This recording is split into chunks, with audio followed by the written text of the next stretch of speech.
Bana geliyor. Niye bana geliyor? Mama yok, mama yok.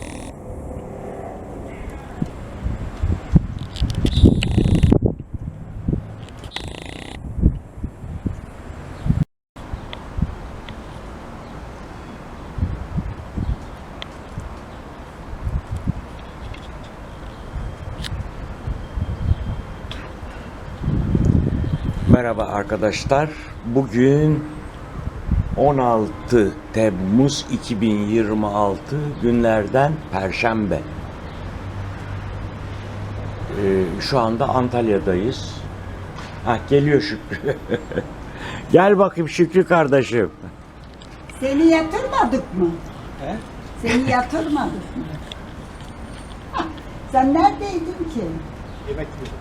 Afiyet olsun. Senin ev orası Afiyet mı? olsun. He? Senin ev orası mı? Evet, bu yanına geç. Şöyle kare bir şunu yapacağım dedi. Şunu. Biz altı şeyli istedik. Koçtaş'ta bulamadık. Şu altı şeyli var ya. Tekneli. Evet, tekneli. Hı. Koçtaş'ta bulamadık. Hep yere direkt hani şimdi Yere konandan, he. yer seramik oluyor üstüne direkt.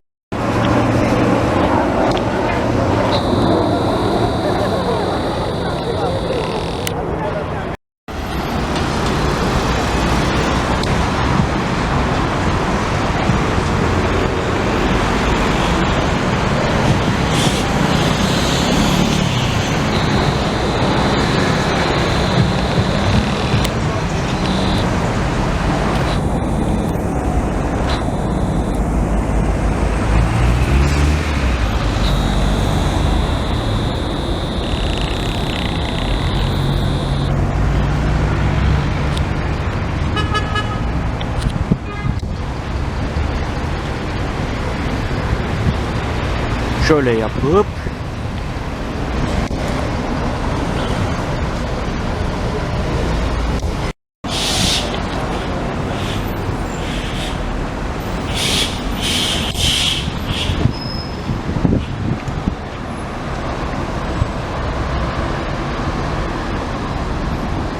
şöyle şey yapayım.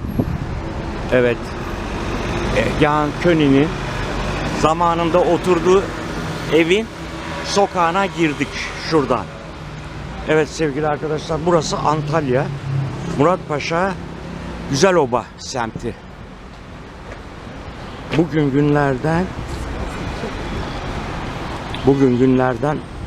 16 Temmuz 2026 günlerden de Perşembe. Begonviller.